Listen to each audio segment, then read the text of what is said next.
The morning mist clung to the crystal caves like forgotten dreams. Dr. Elena Vasquez adjusted her research pack and stepped carefully across the glowing mineral formations that had become her second home over the past 3 years. The Kepler 442b expedition had been meant to last 18 months, but everything changed when they discovered the sleeping giants. Elena hummed softly as she worked, a habit she'd developed during her lonely hours in the caverns.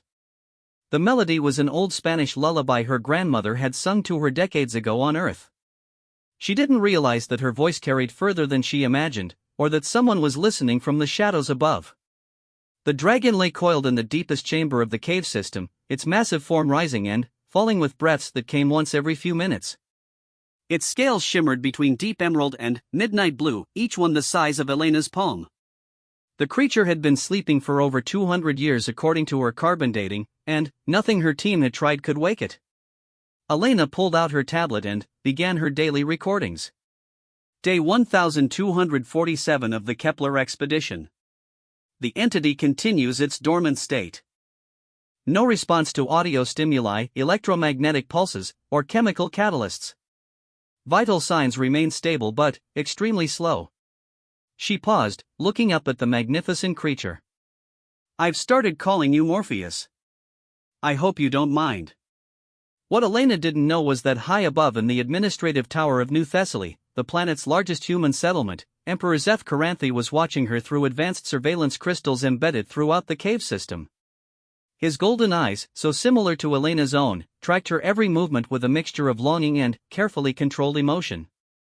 Zeph had been watching Elena for months now, ever since his intelligence network had identified her as the human scientist who spent the most time near the sleeping dragon. At first, it had been simple curiosity. The dragons were sacred to his people, the Drachmari, and humans studying them was both fascinating and concerning. But, as weeks turned to months, his interest had become something deeper and more painful. Elena reminded him of someone he had lost long ago. The way she moved with careful grace, the genuine respect she showed the sleeping dragon, and, most of all, the songs she sang.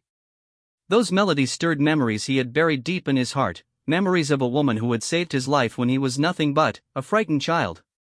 "Your Majesty," came a voice from behind him. Zeph didn't turn from his crystal display as his advisor, General Thyros, approached. "The Council is requesting your presence for the territorial disputes." In a moment, Zeph replied, his voice carrying the authority of someone who had ruled for over 3 decades. But, inside, he felt like that lost little boy again, watching the only mother he had ever known fade from his life. Down in the caves, Elena continued her work. She had been part of the original xenobiology team, but most of her colleagues had returned to Earth or moved on to other projects. She stayed because she felt connected to this place, to the sleeping dragon, and to the mysteries that seemed to whisper just beyond her understanding. "You know, Morpheus," she said, settling down beside the dragon's massive head, "sometimes I think you're not really sleeping. Sometimes I think you're just waiting for something." She opened her lunch container and began eating, a simple meal of protein bars and recycled water. "I used to have a son, you know. Well, not really my son, but I loved him like he was mine." Elena's voice grew soft as she spoke. She rarely talked about Marcus anymore, not even to herself. The memories were too painful. But, here, in the presence of this ancient sleeping creature, the words seemed to flow more easily. "I found him when he was just 7 years old. His parents had died in the colony ship disaster over Proxima Centauri. He was so scared, so alone. I was working as a xenobiologist on the rescue ships, and somehow he just attached himself to me." Elena smiled, remembering small hands grabbing her lab coat, golden eyes wide with terror and hope. The dragon's breathing remained steady, but if Elena had been paying closer attention, she might have noticed that its heartbeat had quickened slightly. Above them, Zeph's hands clenched into fists. He knew this story. He had lived it.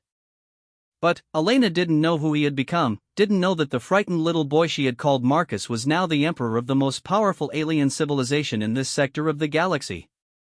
"I taught him everything I could," Elena continued, her voice thick with emotion. "About science, about kindness, about how to be strong even when you're scared. We were together for 3 years before." She trailed off, unable to finish the sentence. "Before the adoption wars. Before the human military had decided that alien children, even human-raised ones, were security risks. Before they had taken Marcus away from her and placed him in a facility for proper integration. Before she had lost the only child she had ever loved to bureaucracy and fear.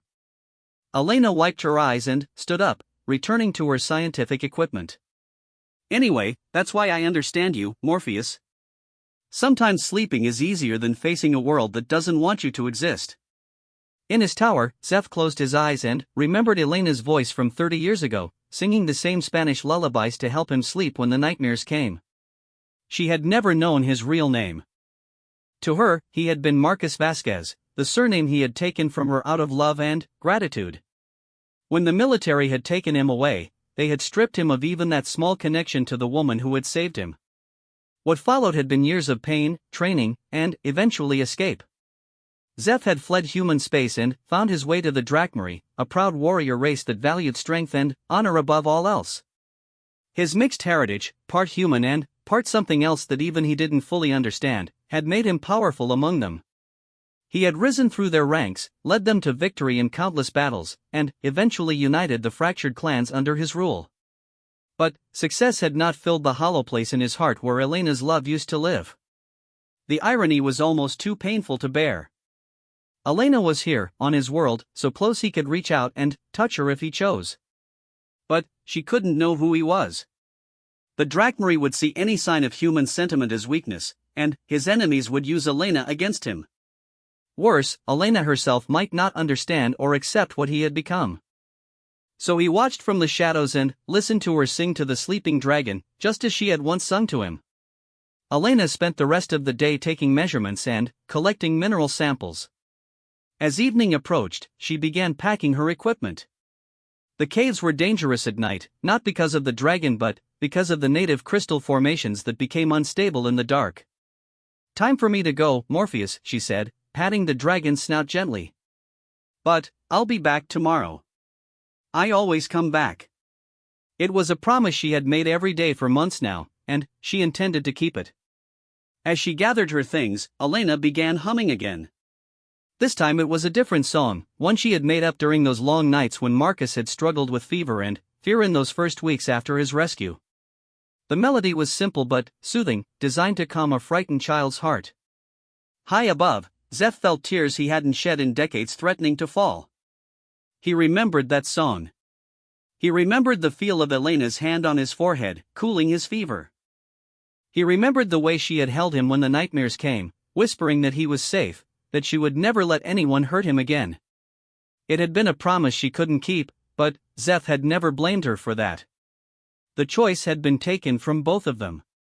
Elena made her way through the cave tunnels, her headlamp cutting through the growing darkness. She moved with the confidence of someone who had walked this path hundreds of times, but tonight something felt different. There was a weight in the air, a sense of being watched that made her pause and look around. "Hello," she called out, her voice echoing off the crystal walls. "Is someone there?" No answer came, but Elena could swear she felt a presence nearby. She shrugged it off as fatigue and continued her journey to the surface. She had no way of knowing that Zeph had left his tower and followed her path through secret passages known only to the Drachmarie royal family. When Elena finally emerged from the caves, the twin moons of Kepler 442b were rising over the horizon. New Thessaly glittered in the distance, its lights creating a beautiful contrast with the alien landscape. Elena paused to appreciate the view, as she did every evening. What she didn't see was the figure standing in the shadows of the cave entrance behind her. Zeph watched as Elena climbed into her research vehicle and drove away toward the human settlement. His heart ached with the desire to call out to her, to reveal himself, to bridge the gap of 30 years with the simple truth. But truth was a luxury he couldn't afford. Not yet. Instead, Zeph returned to the depths of the caves where the dragon slept. He approached the massive creature with the reverence due to a sacred guardian of his people. The dragons were more than just animals to the Drachmarie. They were living symbols of strength, wisdom, and the connection between the physical and spiritual worlds. "Old friend," Zeph whispered in the ancient Drachmarie tongue, placing his hand on the dragon's scales. "She doesn't know, does she? She doesn't realize that you're not sleeping at all." The dragon's great eye opened slowly, revealing intelligence and awareness that Elena's instruments could never detect. This was Verkanos, the eternal, eldest of the dragon guardians and Zeph's most trusted advisor. The dragon had been pretending to sleep for months, watching over Elena just as Zeph had ordered. She sings the old songs, the dragon spoke directly into Zeph's mind, its mental voice like distant thunder. The same songs she sang to the lost child who became our emperor. The pain in her heart calls to yours across the years. Zeph nodded, unable to speak around the tightness in his throat. She doesn't know what happened to Marcus. She doesn't know that he survived, that he became something she might not recognize. Love recognizes love, Verkanos replied with the wisdom of centuries. But the timing must be right. Your enemies grow bold, young emperor. The human governments still see you as a threat to their expansion plans. If they knew of your connection to Dr. Vasquez, they would use her against me, Zeph finished. Or worse, they would remove her as a liability. He had already received intelligence reports suggesting that certain factions within the human military were growing concerned about Elena's extended stay on Drakmari territory. Some saw her research as a potential security breach, while others worried that she might be sharing human technology with alien forces. The irony was that Elena was probably the most isolated human on the planet. She rarely communicated with Earth, had no political connections, and seemed genuinely uninterested in anything beyond her scientific work. But paranoia had a way of twisting even the most innocent situations into threats. What would you have me do? Zeph asked the dragon. Be patient, Verkanos advised. Watch over her as she has unknowingly watched over you through her presence here. The time for revelation will come, but it must come naturally. Force the moment and you risk losing her forever. Zeph knew the dragon was right, but patience had never been his strongest quality. 30 years of separation from the only person who had ever shown him unconditional love was already far too long. Every day that passed was another day Elena grew older, another day that the gap between them widened. As he made his way back through the secret passages to his tower, Zeph's mind was already working on plans. There had to be a way to protect Elena without revealing their connection. There had to be a way to bring them together without putting her in danger. But first, he needed to deal with the more immediate threats to both their worlds. The territorial disputes General Thyros had mentioned were more serious than they appeared on the surface. Human expansion into this sector was accelerating, and some factions were pushing for military action against the Drakmari. If war came, Elena would be caught in the middle, seen as either a spy or a traitor depending on which side was asking.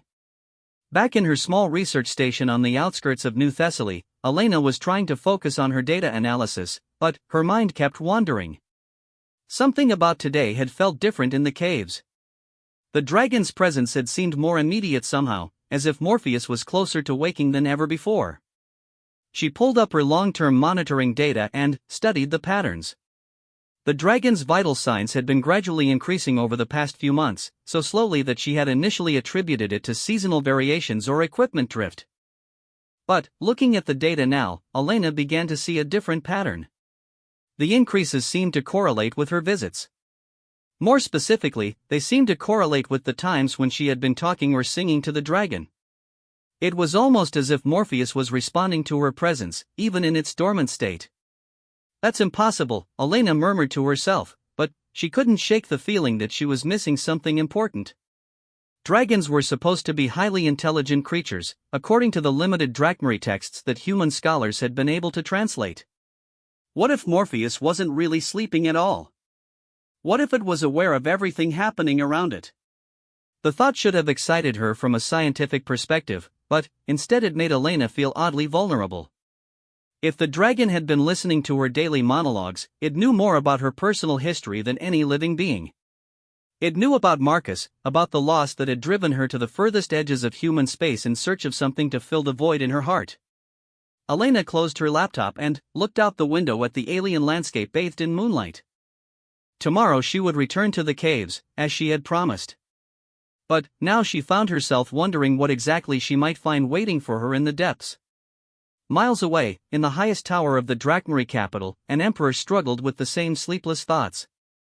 Both Elena and Zeph stared up at the same alien stars, separated by distance and circumstances but connected by bonds stronger than either of them fully understood.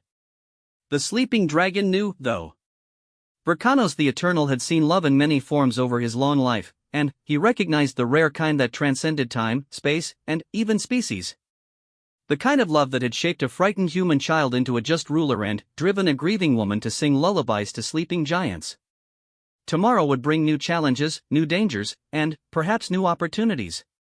But tonight, both the woman and the man she had saved dreamed of songs and starlight and the hope that some losses might not be permanent after all.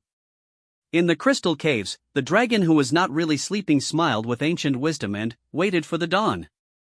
3 weeks after Elena's unsettling realization about the dragon's responses, everything changed.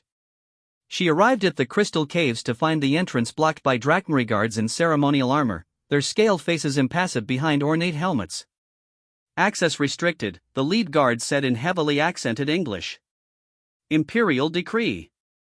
No humans permitted in sacred sites without proper authorization. Elena felt her heart sink. But, I've been studying here for over 3 years. My research permits are all current. I can show you the documentation. The guard shook his massive head. New orders. You must petition the Imperial Council for renewed access. This may take several weeks to process. As Elena drove back toward New Thessaly, her mind raced with worry and confusion. The Drachmae had always been tolerant of her research, even helpful at times. This sudden restriction felt ominous, especially given the political tension she had been hearing about in the settlement. What Elena didn't know was that Zeph himself had ordered the caves sealed after receiving intelligence about a planned human military operation. 3 Earth Alliance destroyers were approaching the Kepler system under the guise of a routine patrol, but Zeph's spies had discovered their true mission was to extract Elena and any research data she had collected on Drachmae technology. In his private chambers, Zeph paced like a caged predator while General Thyros briefed him on the situation. The human ships will arrive within 72 hours, my lord. Our sources indicate they plan to claim Dr. Vasquez is in danger and must be evacuated for her own protection. And if she refuses to go with them? Zeph asked, though he already knew the answer. They will take her anyway. The Earth Alliance has decided that her research represents a security risk. Either she returns voluntarily, or she disappears and the official record will show that she died in an unfortunate accident while conducting dangerous research. Zeph's hands clenched into fists. After 30 years of separation, he was finally going to lose Elena again, and this time it might be permanent. The Earth Alliance didn't just want her research. They wanted to eliminate any connections between humans and Drachmae that might interfere with their expansion plans. There is another way, my lord, Thyros said carefully. We could offer Dr. Vasquez protection under Drachmae law. If she formally requests asylum, the humans would have no legal claim on her. She would never agree to that without knowing why she needs protection, Zeph replied. And if I tell her about the threat, I would have to explain how I know about it. Which would mean revealing his identity, his network of spies, and the fact that he had been watching her for months. Elena valued honesty above almost everything else. How could he explain 30 years of deception, even if it had been motivated by love and necessity? Meanwhile, Elena was dealing with her own crisis. Back at her research station, she found a message waiting for her from Dr. Sarah Chan, her former colleague and one of the few people from her old life who still maintained contact. Elena, I hope this message finds you well. I've been hearing some disturbing rumors through academic channels. There are people in the government who think your research on Kepler 442b has gone on too long. They're asking questions about your loyalties and your isolation from normal human society. I think you should consider coming home for a visit, at least until things calm down.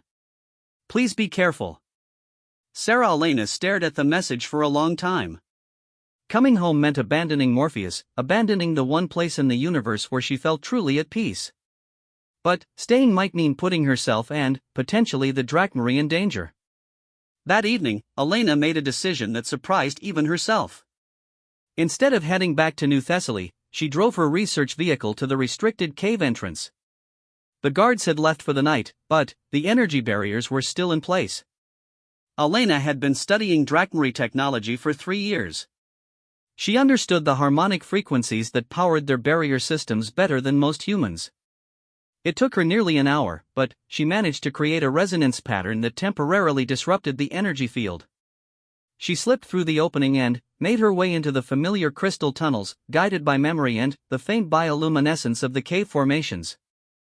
If this was going to be her last chance to see Morpheus, she wasn't going to waste it. When Elena reached the dragon's chamber, she gasped. The massive creature was no longer lying in its usual position. Instead, Morpheus was sitting upright, its great head turned toward the tunnel entrance as if it had been waiting for her arrival. "You're awake?" Elena whispered, approaching slowly with her hands raised to show she meant no harm. "How long have you been awake?" The dragon regarded her with eyes that held the wisdom of centuries. When it spoke, its voice resonated through Elena's mind rather than her ears. "I have been aware since the first day you came to sing to me, Elena Vasquez. I have heard every word, every song, every tear you shed for the child you lost." Elena's legs gave out and she sat down hard on the cave floor. "You can talk. You've been listening this whole time. I am Vercanos, the eternal guardian of the Drachmary people. And you, dear woman, are in great danger." The dragon explained about the approaching human ships, about the Earth Alliance's plans to remove her from Drachmary space by force. Elena listened with growing horror, not just at the revelation of the threat but at the implications of what it meant.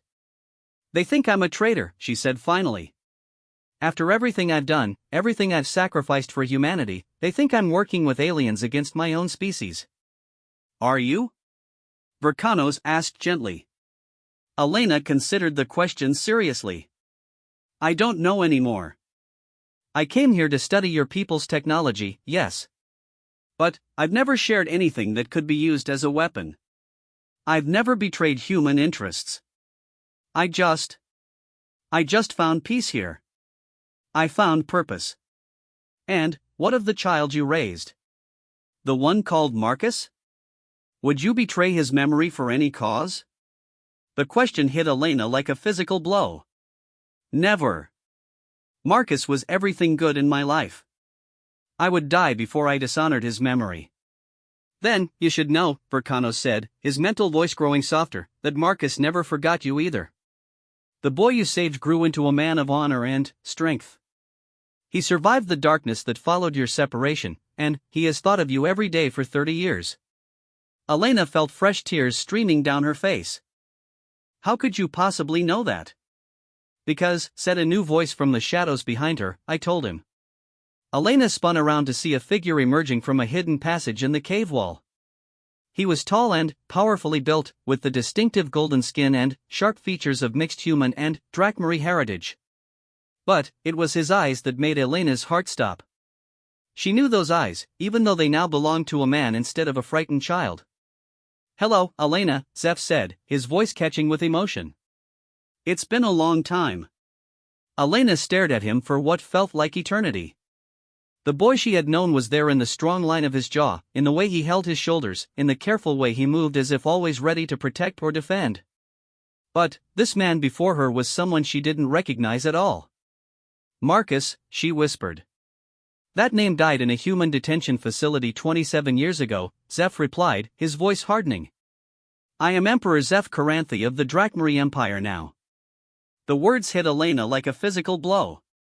The frightened little boy she had loved and lost was now the ruler of an alien civilization that humanity considered a potential enemy. The irony was so complete it was almost absurd. "You're the Emperor," Elena said, her voice flat with shock. "The one the Earth Alliance thinks is planning to attack human colonies. The one they're building defenses against." "I am," Zeph confirmed. "And they're right to be concerned. Some of my people do want war with humanity. They see your species as a threat to our sovereignty, our way of life." "And you?" Elena asked. "Do you want war with humanity?" Zeph was quiet for a long moment. "I want to protect my people. I want to protect you. Sometimes those goals are in conflict." Elena stood up slowly, her mind struggling to process everything she had learned in the last few minutes. The dragon who had been her silent companion was an ancient guardian. The emperor who ruled this world was the child she had lost. The peaceful research mission that had given her life meaning was about to be ended by force.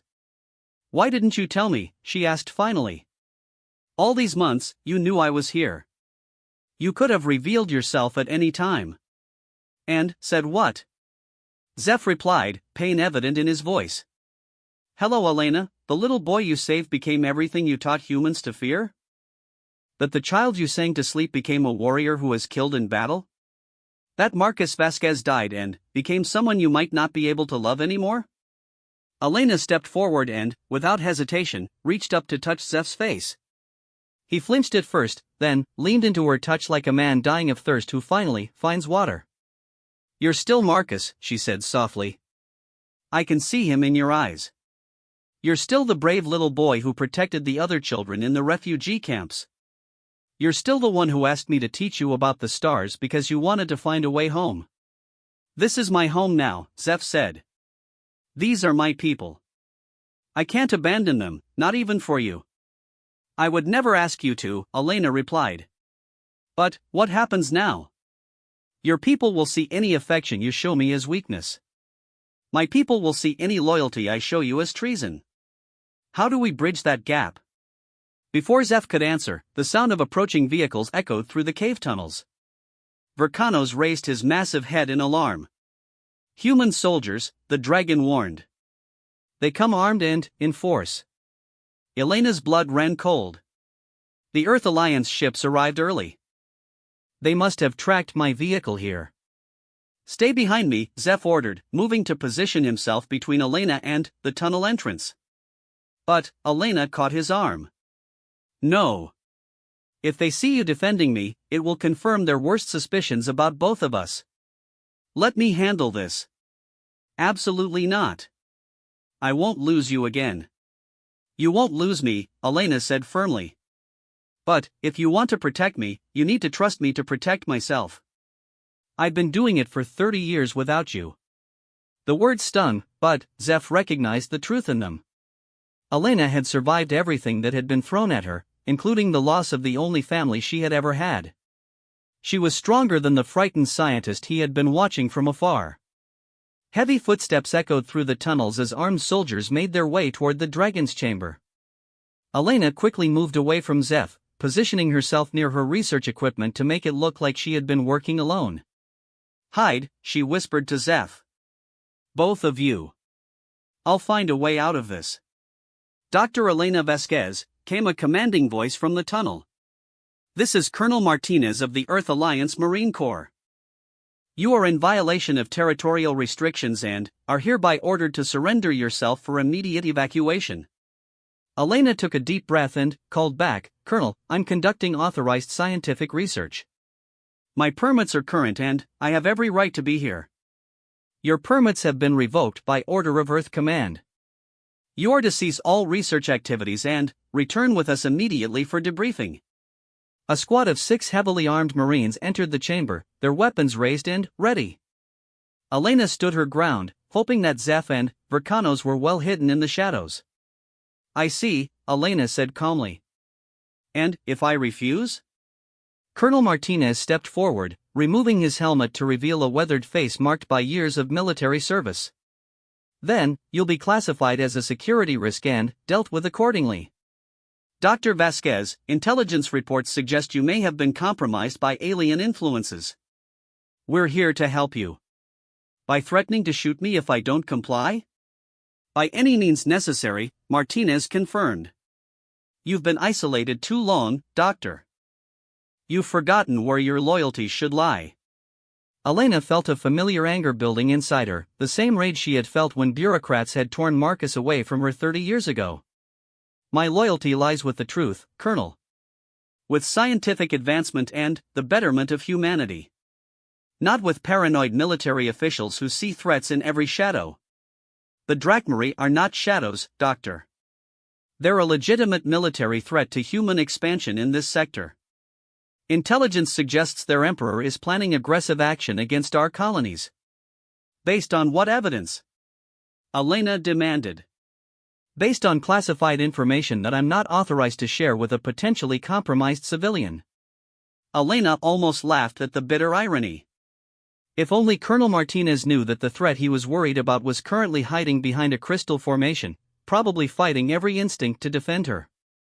I'm not going with you, Elena said finally. I have important work to finish here. Martinez sighed and signaled to his men. Then, you're under arrest for violation of territorial restrictions, failure to comply with evacuation orders, and suspicion of treasonous collaboration with hostile alien forces. As the Marines moved to restrain her, Elena felt a subtle vibration through the cave floor. Verkanos was moving, and she could sense the dragon's growing anger. If the Marines threatened her with violence, the Ancient Guardian would intervene, and that would trigger exactly the kind of incident that could start a war. Wait, Elena said quickly. I'll come with you. But I need to secure my research data first. Some of it could be dangerous if left unprotected. Martinez nodded to his men to hold their positions. You have 5 minutes to pack essential materials only. Everything else stays here for our technical team to evaluate. Elena moved to her equipment with deliberate slowness, using the time to think. She needed to find a way to warn Zeph about what was happening without revealing his presence to the Marines. As she gathered her data tablets, she began humming the old Spanish lullaby she had sung to Marcus years ago. From his hiding place, Zeph tensed at the sound. It was their signal, a way for Elena to communicate danger without words. She was warning him to stay hidden no matter what happened next. Time's up, Doctor, Martinez announced. Let's move. As the Marines escorted Elena out of the cave, she managed to catch Zeph's eye for just a moment. She mouthed the words "trust me" before disappearing into the tunnel. Zeph waited until the sound of vehicles faded before emerging from his hiding place. His hands were shaking with rage and helplessness. For the second time in his life, Elena was being taken away from him, and there was nothing he could do to stop it without making everything worse. We must follow, Verkanos said, reading the Emperor's thoughts. But, carefully. If we act too quickly, we risk confirming their suspicions about both of you. Then, what do you suggest? Zeph asked. Patience, the dragon replied. And faith in the woman who raised you to be the man you are today. Elena Vasquez has survived worse than this. She will find a way to turn this situation to her advantage. Zeph hoped his old mentor was right. Because if Elena couldn't find a way out of this trap, he would have to choose between saving her and protecting his people. And that was a choice he wasn't sure he could make. Above them, the alien stars continued their eternal dance, indifferent to the struggles of the mortals below. But, in the depths of the crystal caves, love and loyalty burned bright enough to challenge the darkness of political necessity. The game was changing, and Elena Vasquez was about to discover just how much strength she had inherited from 30 years of loss and solitude. The boy she had saved was now an emperor, but the woman who had saved him was still the most dangerous force in the equation. The sleeping dragon had awakened, and the universe was about to learn what happened when someone threatened the only family an emperor had ever known. The Earth Alliance detention facility aboard the destroyer Prometheus was designed to hold dangerous criminals, not xenobiologists. Elena sat in the sterile white cell, reviewing her options. She had been questioned for 6 hours straight by intelligence officers who seemed convinced she had been brainwashed by alien influences. Dr. Vasquez, came a voice from the cell's communication system. Report to interrogation room 3. Elena sighed and stood up. This would be her 4th session since being brought aboard the ship. The questions were always the same. What had she learned about Drachmarie technology? Had she shared any classified human information? Did she have any personal relationships with alien individuals? The last question was the most dangerous. Elena had managed to deflect it so far by focusing on her scientific work, but she could tell the interrogators were growing suspicious of her evasions. The interrogation room contained a metal table, 2 chairs, and a man Elena didn't recognize. He was older than the previous officers, with gray hair and eyes that suggested he had seen more than his share of unpleasant situations. Please sit, Doctor, the man said. I'm Admiral Harrison, commander of this task force. I apologize for the crude accommodations, but we needed to get you away from Drachmarie territory quickly. Away from my research, you mean, Elena replied, taking the offered chair. Your research is the reason you're here, Harrison said, opening a digital file on his tablet. Dr. Vasquez, you've been on Kepler 442b for over 3 years. In that time, you've had minimal contact with Earth, refused multiple requests to return for consultation, and spent most of your time in areas of religious significance to the Drachmarie. That behavior raises questions about your mental state and your loyalties. Elena leaned back in her chair. Admiral, with respect, my mental state is perfectly sound. As for my loyalties, they lie with scientific advancement and peaceful coexistence between species. If that's considered treasonous now, then humanity has changed more than I realized. The situation has changed, Harrison confirmed. Intelligence suggests the Drachmarie Emperor is planning military action against human colonies. Your presence on their world, particularly your access to restricted areas, makes you either a valuable asset or a security liability. Have you considered that I might be neither? That I might just be a scientist who found something worth studying? Harrison leaned forward. What exactly did you find in those caves, Doctor? Elena hesitated. The truth about Vercanos would only confirm their worst fears about alien influence. But lying would eventually be discovered and make her situation worse. I found a dragon, she said finally. A creature of remarkable intelligence that seemed to be in some kind of dormant state. My research focused on understanding its biology and the role it plays in Drachmarie culture. And did this creature communicate with you? Elena met his gaze steadily. Dragons are sacred to the Drachmarie. Disturbing their rest would be considered a grave offense. I maintained a respectful distance and conducted non-invasive studies only. It wasn't exactly a lie, but it wasn't the complete truth either. Harrison seemed to sense her evasion. Dr. Vasquez, I'm going to be direct with you. We have intelligence suggesting that the Drachmarie Emperor has been monitoring human activities in their territory very closely. We also know that you were the only human allowed access to their most sacred sites. That combination of factors suggests either remarkable scientific credentials or something more personal. Elena felt her heart skip a beat. How much did they really know? Admiral, I can't control what the Drachmarie government chooses to allow or restrict. I submitted proper requests for access and was granted permission. I assumed that was based on my research credentials and the peaceful nature of my work. Perhaps, Harrison said. But there's something else. We've been monitoring communications between Drachmarie ships and their home world. Several intercepted messages mention a human scientist by name. Your name, specifically. Why would the Emperor of an alien civilization take personal interest in one human researcher?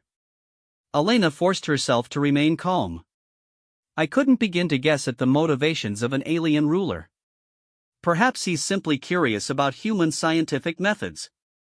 Harrison studied her for a long moment. Dr. Vasquez, I'm going to give you one chance to tell me the complete truth. Do you have any personal connection to the Drachmarie Emperor? Any communication or contact beyond your official research activities? This was it. The moment when Elena had to choose between protecting Marcus and protecting herself. But even as the question hung in the air, she realized there was no choice to make.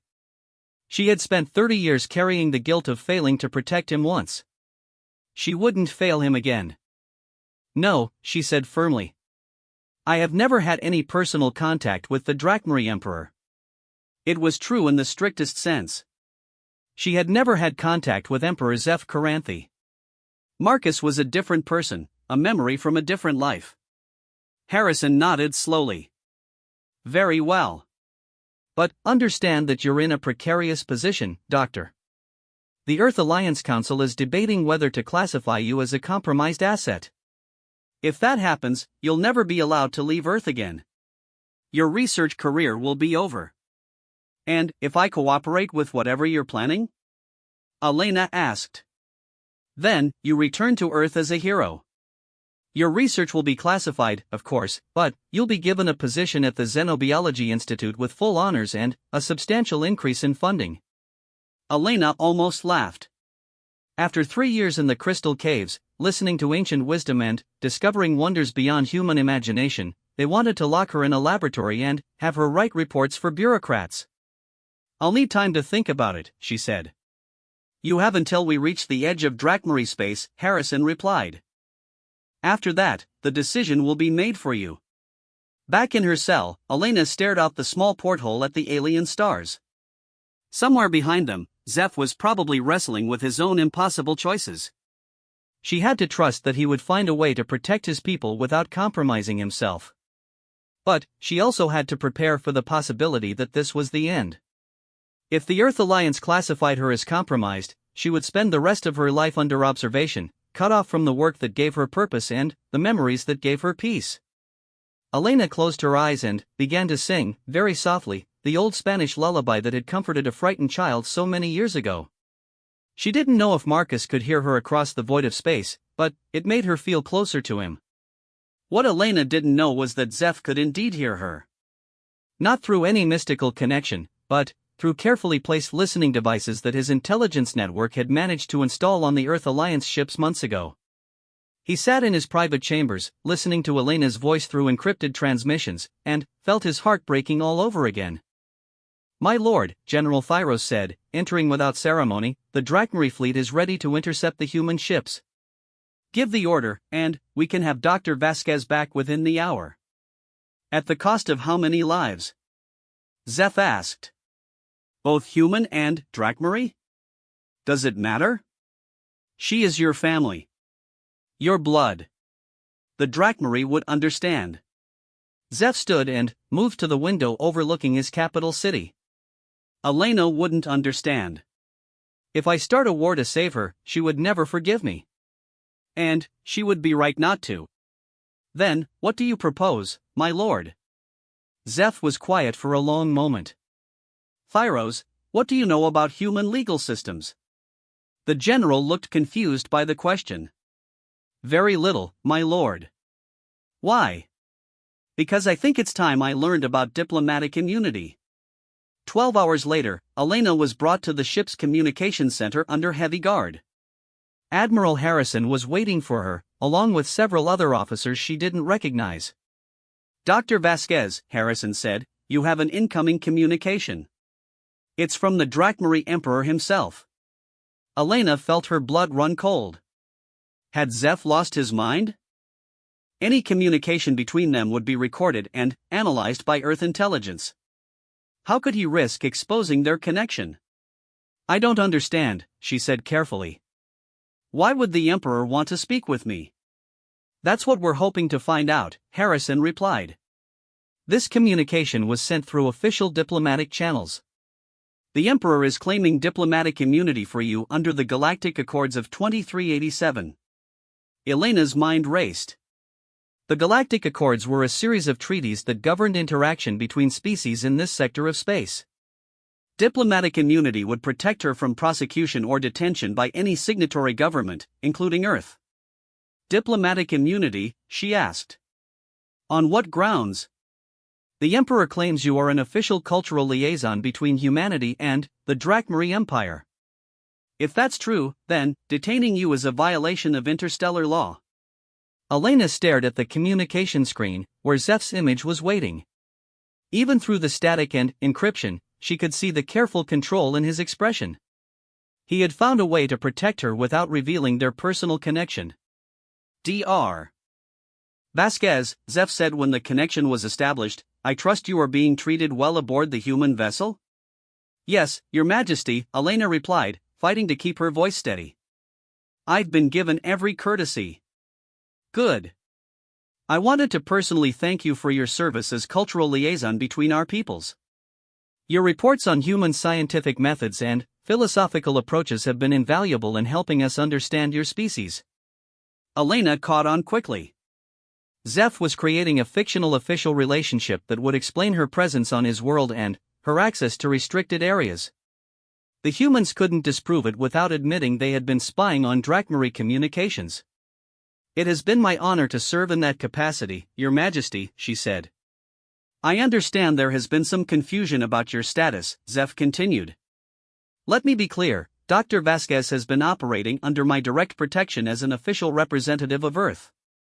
Any attempt to detain or prosecute her would be considered an act of hostility against the Drakmari Empire. Admiral Harrison leaned forward.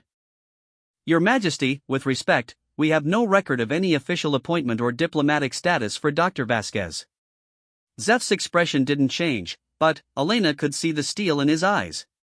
Admiral, are you suggesting that the Drakmari Empire would lie about our own diplomatic appointments? That seems like a dangerous accusation to make. Harrison backed down slightly. Of course not, Your Majesty. But surely you understand our confusion. Dr. Vasquez has been out of contact with Earth Command for months. Because she has been fulfilling her duties here, Zeph replied smoothly. Duties that required her to maintain a low profile to avoid compromising delicate cultural negotiations. I assure you, Dr. Vasquez has conducted herself with the highest integrity throughout her assignment.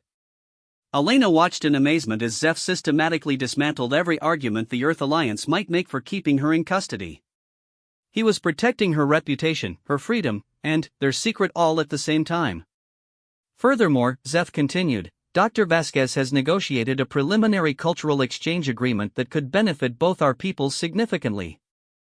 I would hate to see that work jeopardized by a misunderstanding. Harrison exchanged glances with his officers. Elena could see them weighing their options. Challenging the Emperor's claims would mean calling him a liar, which could lead to a diplomatic crisis or worse. But, accepting them meant releasing a potential security risk. Your Majesty, Harrison said finally, assuming we accept Dr. Vasquez's diplomatic status, what are her future plans? Will she be returning to Drakmari space? Zeph looked directly at Elena. That will be Dr. Vasquez's decision. Her assignment with us is complete, but she is welcome to return at any time if she chooses. Elena understood the subtext. Zeph was giving her a choice, return to Earth and safety, or come back to him and face whatever challenges that might bring. I appreciate Your Majesty's confidence in my work, Elena said carefully. But, I believe my next assignment should take me back to Earth. There are colleagues there who would benefit from learning about Drakmari culture and scientific achievements. She saw something flicker in Zeph's eyes, disappointment perhaps, but also understanding. She was choosing the safer path, and he wouldn't blame her for that. Of course, Zeph said. The Empire will always be grateful for your service, Dr. Vasquez.